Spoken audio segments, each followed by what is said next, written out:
Do you have a brilliant startup idea but are stuck in the launching phase? Are you feeling overwhelmed by funding, marketing, or just where to start?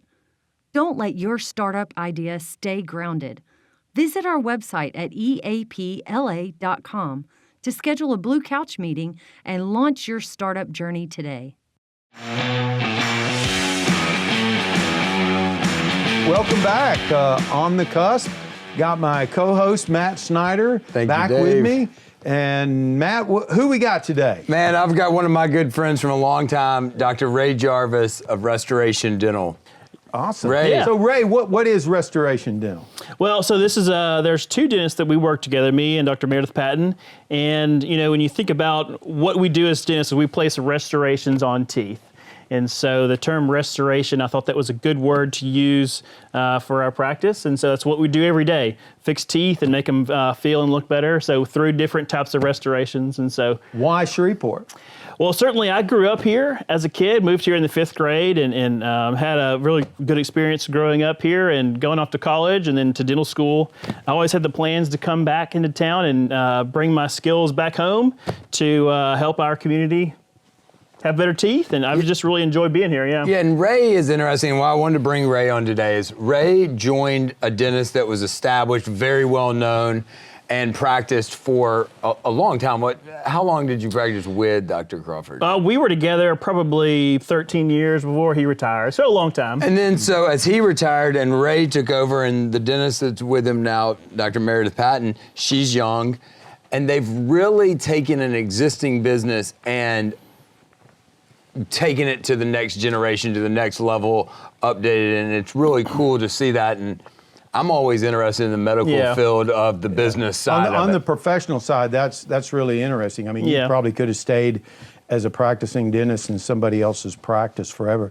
Right. What about the entrepreneurial journey really motivated you to take on your own practice? Yeah, well, certainly, it's definitely a mindset that I think some people always have is they want to make their business their own and make their reputation, set their own path down the road for that. And so definitely didn't want, and I enjoyed, like Matt mentioned, coming into an existing business. A lot can be said to hanging a shingle and starting from scratch. A lot can certainly be said for that. But I have too much of an active brain. I know can be a slow start. I'm never good to just kind of sit around. And so I enjoyed starting in a thriving practice already and kind of growing it from there. And it's just a lot of fun seeing there's so many different technologies that dentistry can offer and kind of picking and choosing what makes sense for your own business. And so it's been a lot of fun trying to be innovative, but also fall in line with what dentistry should and can do. So a lot of people come to us and, at the BRF and they say, hey, you don't want to have a business in Shreveport. Okay, it's a dying town, and we couldn't disagree more. Right. Okay. What are your thoughts on Shreveport right now? It's definitely, as I've always lived here and with everybody here, a lot can be said, again, to living in a huge city, growing population. But I have a lot of colleagues that I've met through different things I've done in dentistry with the American Dental Association and gotten to know dentists from across the country. Large cities have a lot of challenges too. There's a lot of transient population, like in New York City. People may live in one neighborhood for 2 years and then move 2 hours away, still in New York City, but they're going to have to find a new dentist. The good thing about Shreveport is it's a medium-sized place where people do move here and move out, but for a stable population, it's a little bit easier to run a business like I do when I get to keep my patients for basically their entire life, when they're here. So there's a lot to be said by a really growing, booming population, but then depending on what kind of business you're in, if you're trying to take care of people for, the course of their adulthood, it's nice to get them to keep them here. As I've grown and working with more doctors and dentists and originally I came in thinking, every business is hardcore competitive. I'm trying to get your business up. But really what you see in Shreveport, like the dental community, you guys all know each other, call each other, help each other. I mean, I don't know that you would see that in a Dallas or even Baton Rouge, you know. We do have I don't know how many dentists there are in Shreveport, maybe 100, maybe not that many, but it's a good thing to have when you kind of know everyone in town in your own business, and it is a pretty much. I mean, what I always like to tell people is we're the largest small town you're ever gonna live in. Yeah. Okay. Yeah. Because I'll guarantee you, if we sat here and talked about, went through our Rolodex, we'd know a lot of the same people. Surely. Okay. Surely. We could get to everybody in Shreveport through one of us. That's right. If you needed them bad enough. Absolutely. But you're right. We're a big enough city where, I mean, just knowing people across the country, we have some amazing dental specialists here in town that do top-notch work on par with anybody in the country. We have general dentists, you know, in town, lots of them that do amazing work. And so we're right. You're big enough to where you have enough options to where there's a lot of options out there where there's different brands of dentistry in town, but not so broad where a place like really big cities, there's so many dentists. Yeah, I would hate to be looking for a dentist in Dallas. Exactly, yeah. So like, you know, we know a lot of people that go to Dallas after college and get a job, and we have a lot of like people that age come back into town for Christmas. Man, my dentist told me this and that. Is this kind of the case? And, you know, have no bearing of who that dentist is, and so kind of can get them back into where they can kind of understand what's going on. And so you're right, yeah, a big city like that, thousands of dentists, there's a lot of anonymity with that, where we kind of keep each other and not, you know, where we all want to be on par with each other here in town because we all kind of know each other. Well, Ray, I don't want to let you get away without talking a little bit of like culture stuff. Yeah, sure. Everybody knows I like the culture of Shreveport, and you're a guy that has a young family, that is very active, travels, lives a healthy social life. Let's talk about where Shreveport is today compared to where it was when we were at Captain Shreve. Right. From a social, cultural standpoint. Yeah. Where do you think we are? I definitely think we've come a long way with, you know, the restaurants that we have here. And definitely, I play a lot of tennis, as you know, Matt. And so it's been fun whenever I started playing tennis, maybe when I first moved back from dental school in 2011, 2012. You know, that community has grown by bounds. You know, the COVID time had a lot to do with that. Nationwide tennis kind of grew. And so, yeah, it's kind of a cool community that's grown really big here in town, and other little parts of Shreveport has kind of changed a lot too. Lifestyle for sure. stuff, country clubs are not talked about a lot, but when you're talking about executives and high-paying jobs, right. The country club community, I believe, matters, and Shreveport has a really healthy one. I mean, David Tom's 265 is a world-class golf practice facility that many bigger cities in Shreveport do not have. Piermont Oaks is one of the coolest tennis clubs I've ever seen There's anywhere. really nothing else like it in the country. It's really special. Eastridge and Southern Trace are both top notch. That is a lifestyle amenity that doesn't get talked about.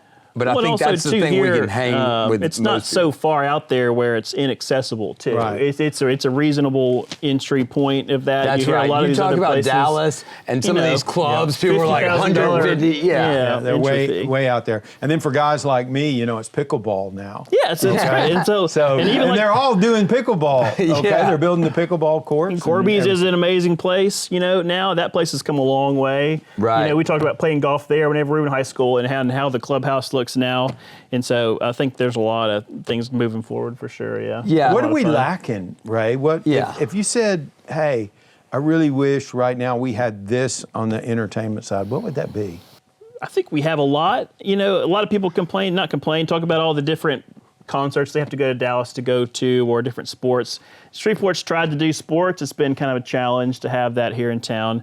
So I guess that's always been kind of lacking. I think our kids, the items to do as a family on just a random night, a place to run to the putt-putt or to run to a bowling alley in, you know, our side of town or whatnot, that's up to date in what's happening across the country. I think that's what I see us missing. Yeah, hopefully I think that's true. Yeah, I think the Chasing Aces, when he stands That's up, gonna be and if exciting. you haven't driven by them, you know, their site next to the Margaritaville. How close are they to getting that done? Or It very Very I close, think okay. it'll be I get next to go over year. there. They're ahead of schedule. It was a dry season. Okay. I'm hearing they're doing a really cool pickleball place near that potentially. They are I went potentially to a pickleball I went place to Drew over there. Breeze's place in New Orleans in Metairie a few weeks back, and it is nothing that Shreveport couldn't support and have. It was not so over the top or expensive. Right. So like I'm excited to see that.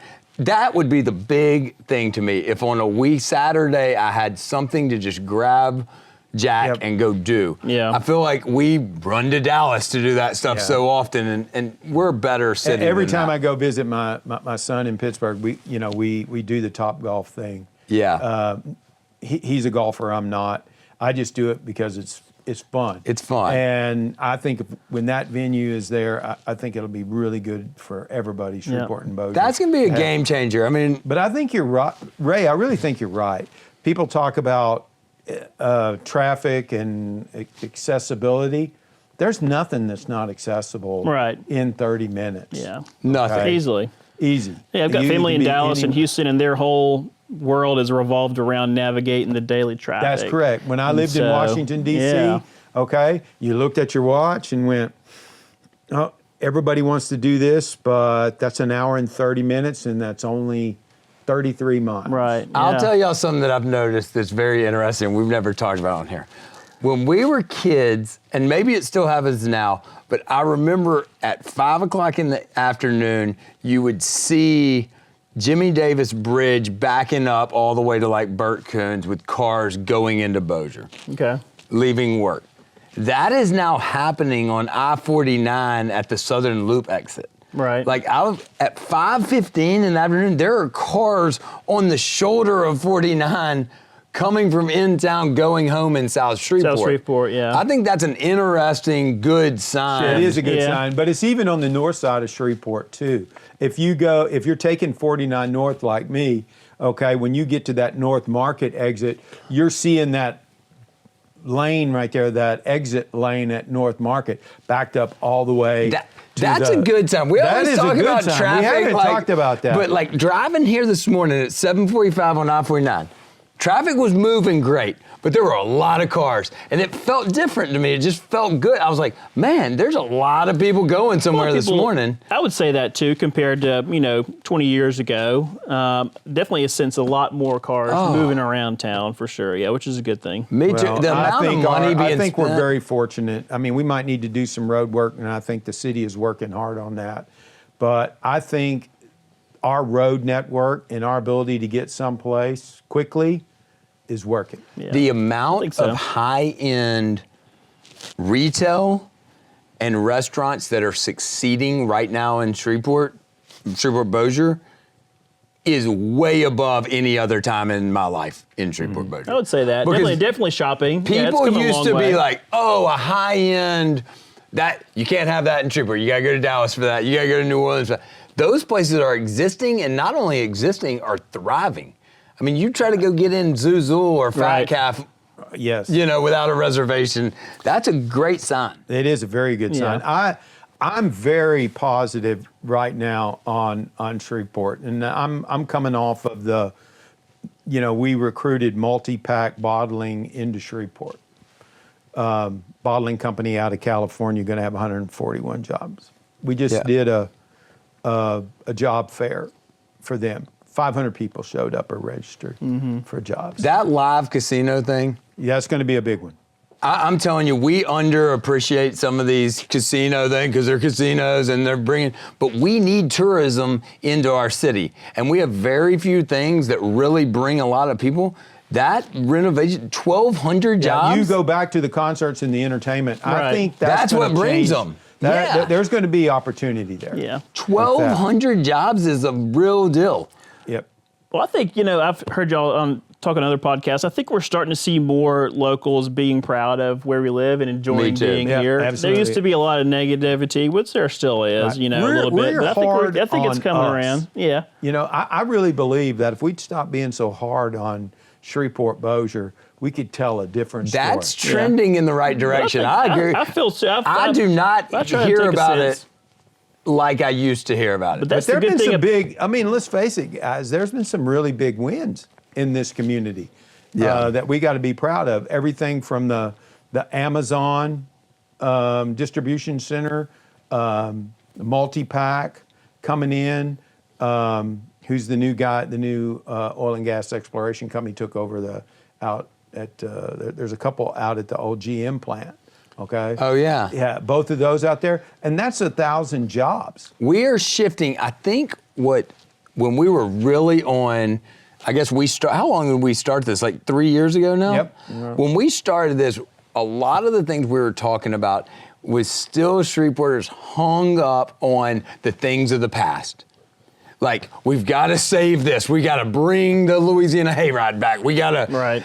I feel that people are starting to shift their vision to the future instead of all the Shreveporters just looking at what worked in the past. And I can feel that shift happening, and I think that's what's moving us away from the negativity. The fun thing about the business that I'm in is, depending on what you're into, you're kind of interacting with the same 20 people a day. Whereas I treat, I don't know how many people come to my office, maybe 40 or 50 different people a day, and of all age groups and all socioeconomic statuses. So a dentist office is a kind of a cool place to get a pulse of your community, where you're seeing a little bit of everybody in that is town. true. Yeah, you're that guy that's you talking have, to me. You've got that captive patient. So, right. Yeah. Okay. Ray's They may not be talking able to me. talk to you. Okay. One goal of mine is to try to make people comfortable, and you do kind of chat people up, before you really get going. And so, no, I agree. I mean, I definitely, since, going to the dentist is not the high point of anyone's day, but I do have a sense of a little bit more of a positivity about, being here in Shreveport for sure. So if you go to the dentist, you get your checkup and you get your, hygiene done, and you got don't need any work, that's a good day. Right. Yeah. Well, you're right. You know you're doing something right. Oh, yeah, you leave, you feel It may not be great for you. Okay, may not be great for you, but if Well, it's always funny when patients normally don't have an issue are in the hygienist chairs, and then they come to have to go to my office or my operatory. Our chairs are a little bit more comfortable in my operatories because those people are sitting there for longer, and they recognize that. It's like, yeah, you've never had to come in my room yet. That's usually not a good sign, but I keep telling my dentist, I said, I want to finish with the same teeth I started with. She says, well, if you keep doing what you're doing, you got a shot. Well, that's what I tell people. It's like my goal for people is like, I'm trying to keep you to have your teeth until you're 90. When you get to be that age, kind of eating food is the highlight of your day. Yeah, and so I try to get people started on a good place, and that requires. So Ray, where's constant maintenance. dentistry going? Let's shift a little bit. Where's dentistry going? Where do you see the big changes in the future in dentistry? So definitely patient comfort and patient experience is becoming a higher importance year after year. And so definitely the accessibility to getting a crown and having that experience, that's probably the most common thing people have, break a tooth, and then they need a crown to put on there. That used to be a 2 or 3 appointment situation where you had to get the tooth prepped, have a temporary crown, then you send your impression to the lab and come back. And so we're able to, some offices in town have this, but make our own crowns in the office mostly the same day. It's pretty cool watching this thing print out somebody's crown and then Ray go put it in there. I mean, we were having a meeting and Ray was putting some lady's tooth in the other day. Yeah.